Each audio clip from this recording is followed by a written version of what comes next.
Greetings and salutations, my fellow insurance agents. Thank you so much for joining me on today's Dave Duford Experience show, episode number 5. Today, I am here to have a conversation with a friend in the business I met last year. Mr. Kenny is on the line. Kenny, say hello. Tell us hello, everyone. Glad to be here. Oh, yes, I forgot. I've got my new merch to display here. Just in case you're wondering, El Jefe.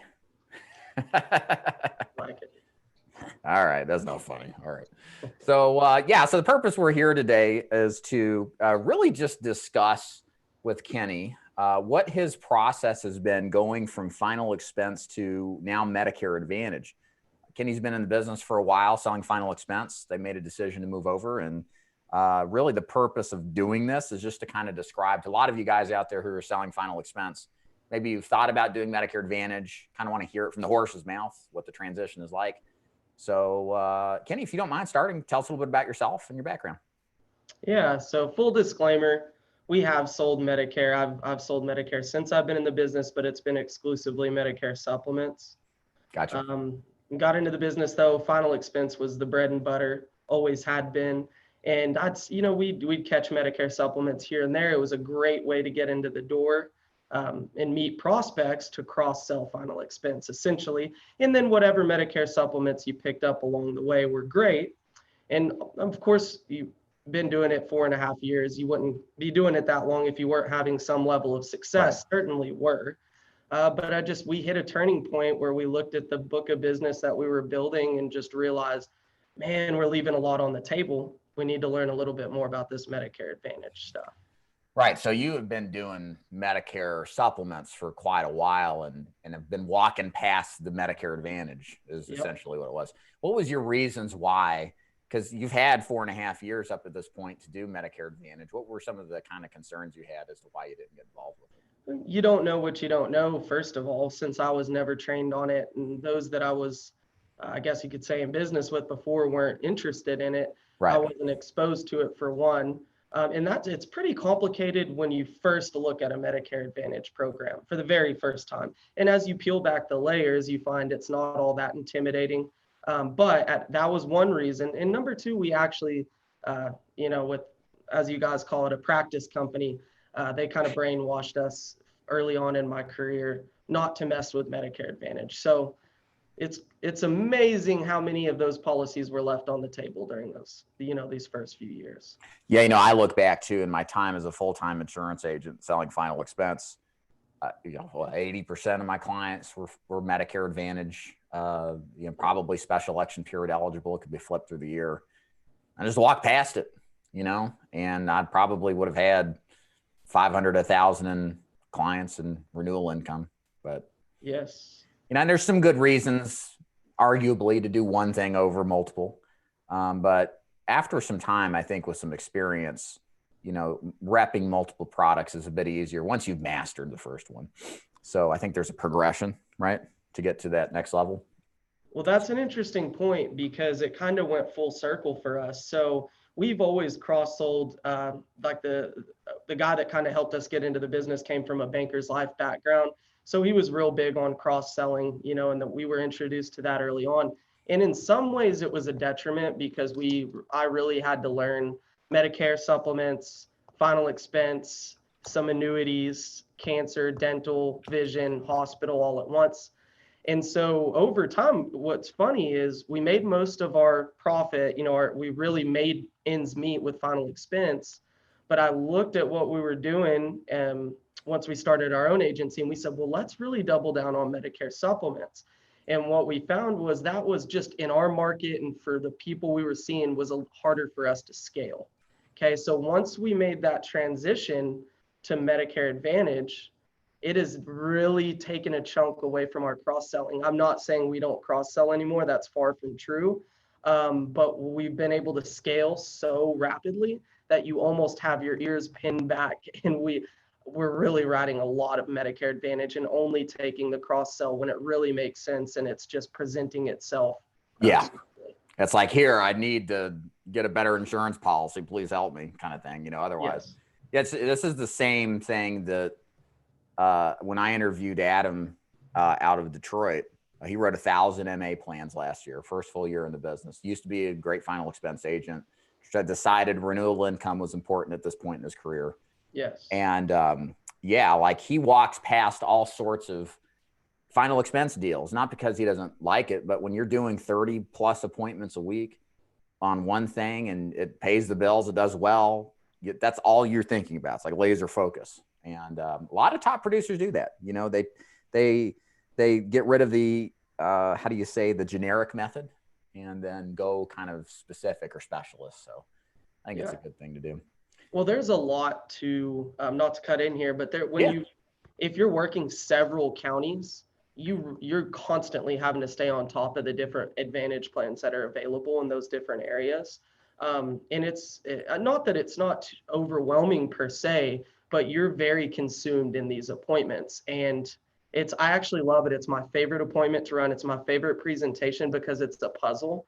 And as you learn these, the different available plans per county, every appointment you go into, you're kind of solving a puzzle. So in some ways, it's hard for your brain to have room to even think about those additional sales. If you're really trying to do right by that client. So we're still selling final expense, of course, just like you said, once you get scale up, it's a little bit harder to focus on that.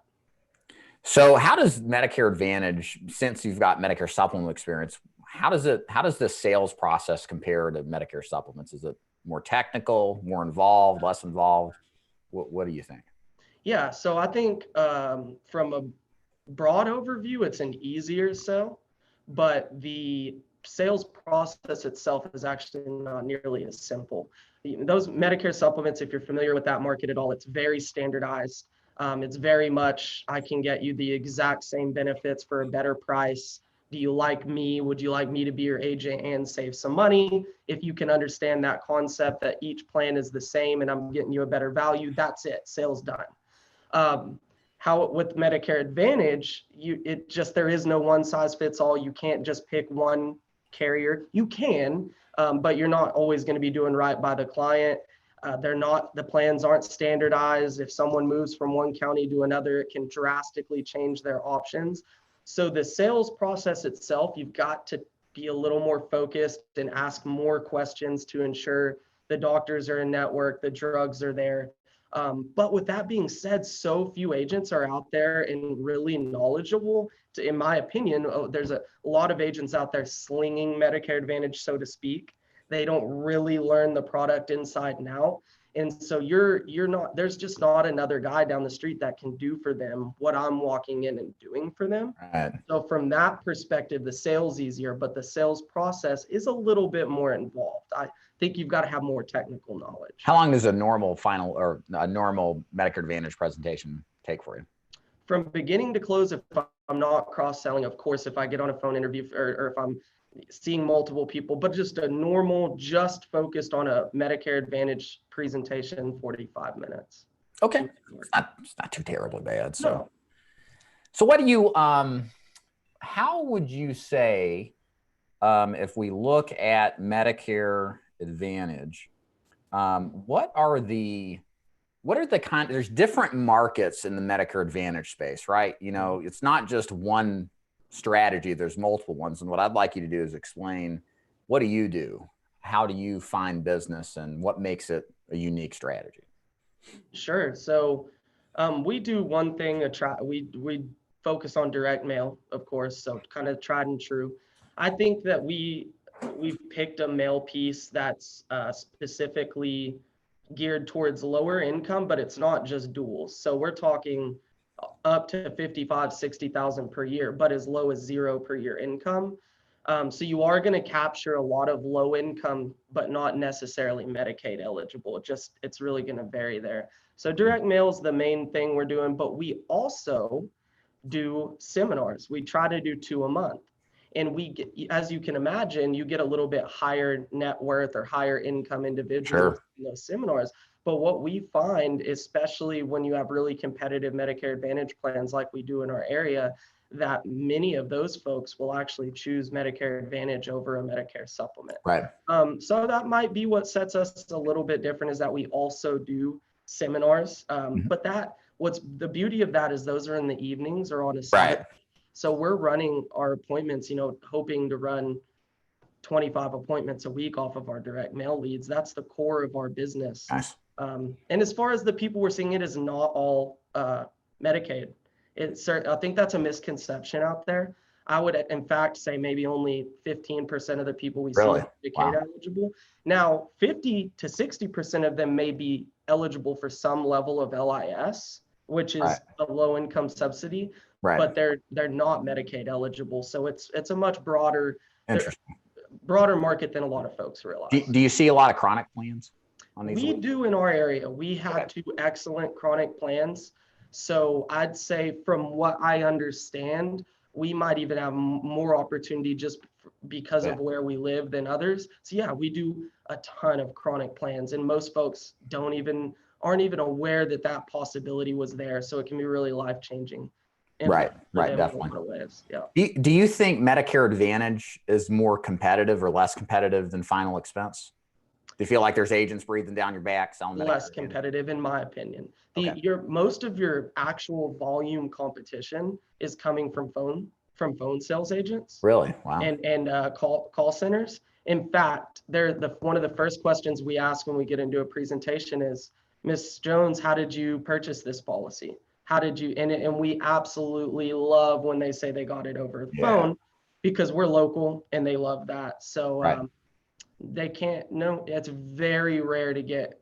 If you lose a policy, it's because something changed in their situation. So the plan you recommended, a doctor pulled out, something like that. Yeah. It is not because another agent's breathing down our neck and quote unquote rolled our business. Right.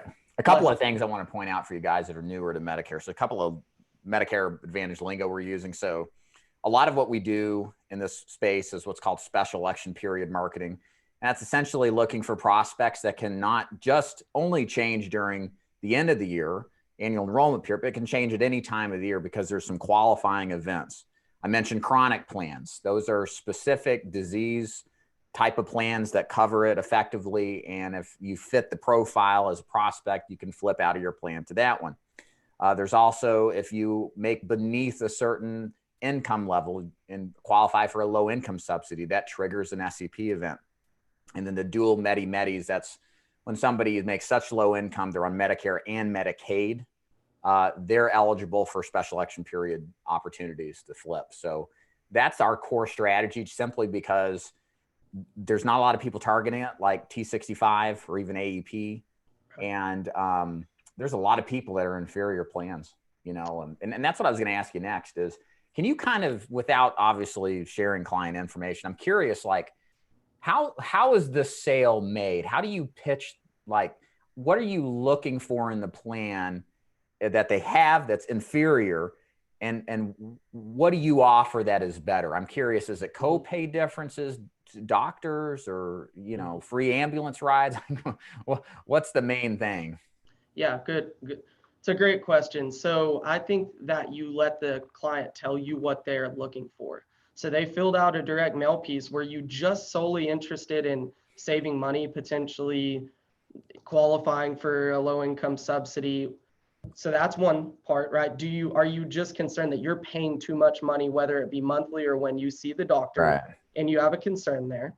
Okay, if that was the case, then you're interested in a plan that might offer lower copays or lower monthly premium. The second thing, the most common thing here would be their drug costs are phenomenally high. And so then you can do your due diligence and find a plan that covers their drugs more effectively.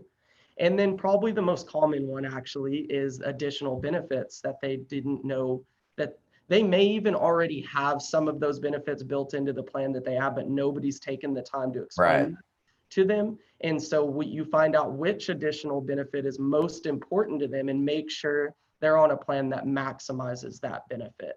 And then one other one is doctors. If a certain hospital doctor pulled out of one network, it may be available in a different plan where they can continue to see those specific providers. So there's 4 or 5 different routes you can go. I encourage you to during your sales process to get basically learn how to ask them what's most important to you. Why did you fill this Yeah. card out? What might I be able to help you with? Yeah, it's just like ask them, why'd you send the card back? What are you concerned about? To let them tell you how to sell them, right? The beauty of it though is I've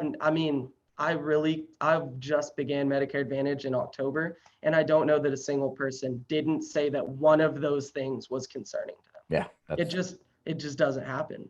That's awesome.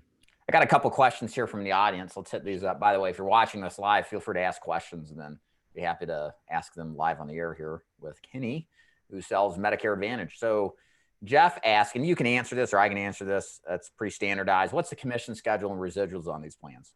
You want me to answer that, or you want to? I don't mind answering it. Yeah. Just real briefly. You typically are going to get a 1-year advance if you do something during AEP, which is the busiest time of the year for a lot of folks. And do you want me to give specific numbers for the average general agent? So that's $255. And that's if we're replacing an existing Medicare Advantage plan. Correct. So that is if you're replacing someone that already had Medicare Advantage. Then starting in year 2, you divide that by 12 and you'll be paid that monthly for the life of the policy. If they're new to Medicare Advantage, okay, then you're going to get double that, $510 advanced. And then starting in year 2, you'll divide $255 by 12 and you'll be paid that monthly for the life of the policy. And then if you're selling in the middle of the year, you just have to prorate that. It's very simple math. So if you're replacing a policy, you would normally get $255, but there's only 10 months left in the year, so you would only get 10 months of that. Right. Advanced up front, correct? Correct. Gotcha. Cool. Okay. If you want to follow up, Jeff, with any questions on those, let me know. That was a perfect explanation. And the thing is, it doesn't matter what carriers it's with. That's pretty much a standardized commission payout. So agents that are writing business, that's what they're paid. That's what the carriers designate. Something I just wanted to point out to you real quick. You were talking about SCPs and how that's a really big opportunity. Yeah. And you named the big ones. But I do encourage you to get familiar. If you have a 5-star plan in your area, that's a game changer. They don't have to have any special qualification other than they would like to potentially enroll in the 5-star plan in their area. That creates a special enrollment. They don't have to have a chronic disease. They don't have to have a low-income subsidy. They don't even have to have a Medicare Advantage plan currently to potentially enroll in a 5-star plan. So everybody's a special election period if you got a 5-star plan. Once a year. So, and some folks might already be on that plan, of course, but that's something pretty cool if you need to be in your area. So John Dean asks a good question. How often are you upselling a hospital indemnity plan?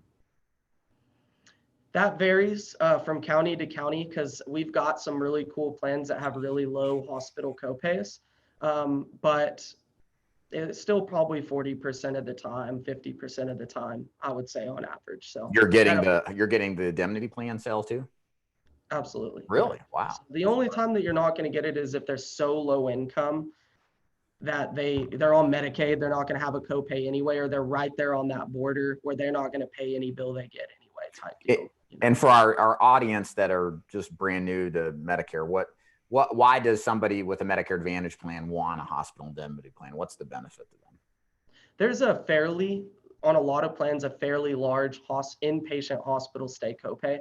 And if you look at the summary of benefits, a lot of times that's the biggest and most concerning one to your clients when they see that figure. And so it just leads itself into, would you like to look at something that would cover that for you should you go into the hospital? And so it kind of sells itself. Yeah. And I'll say, guys, if this is something you're interested in selling, whether you do Medicare Advantage or not, you can still sell this. It's a plan that you can rep. We have really good Medicare, or I should say hospital indemnity plans. You can just reach out to me, davidduford.com/contact for more details. Question from Moro. Hey, Moro, good job today on the role playing. You did excellent. Besides the carrier training that they make you do before being appointed, how do you learn the carriers inside and out? Yeah, you need to attend. Every region's going to have carrier reps. We've just started attending these. So we've got one on Thursday in our area. I'm in the Fort Worth area. So that once you become an agent and you become ready to sell, you're going to get emails constantly from all the carriers that let you know about webinars and local events that they put on for free for you to learn that product inside and out.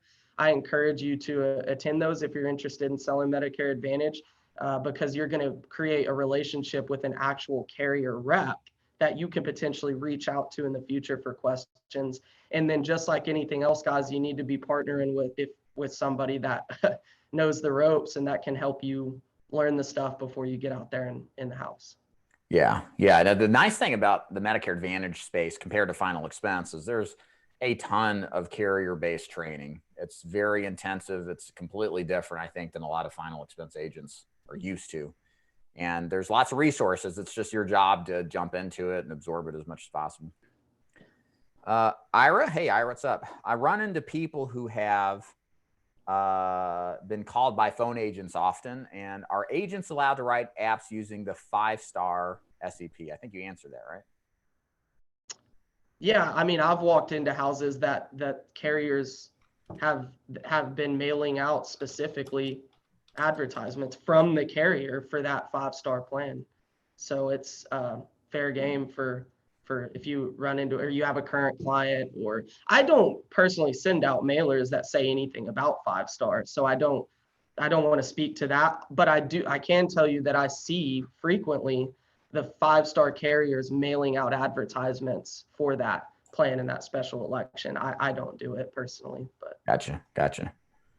So I got a question here from John. Is there a high you like?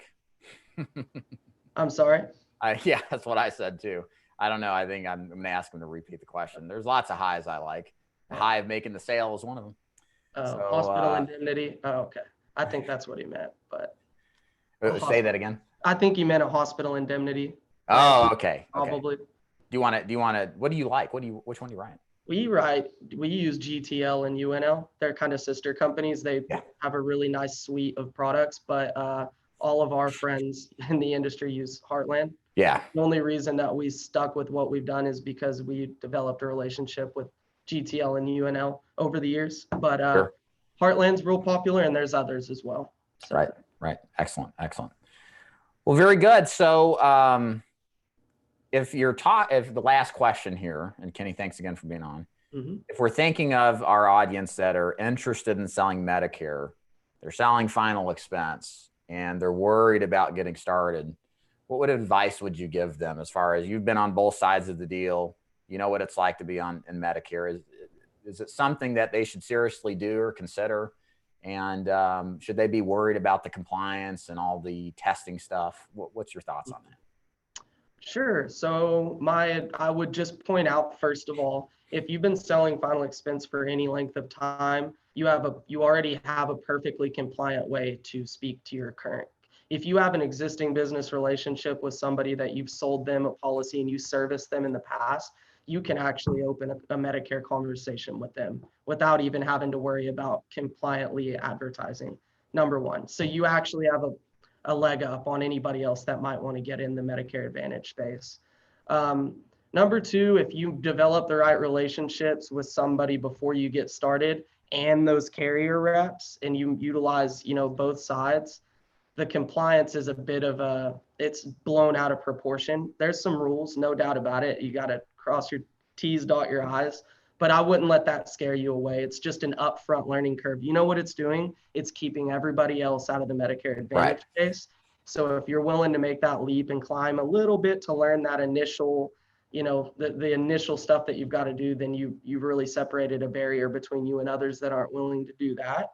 And then also, I just don't think people realize how scalable Medicare Advantage sales can be. And by that, I mean, I was never able to run the amount of appointments with as high of a success ratio as I have with Medicare Advantage.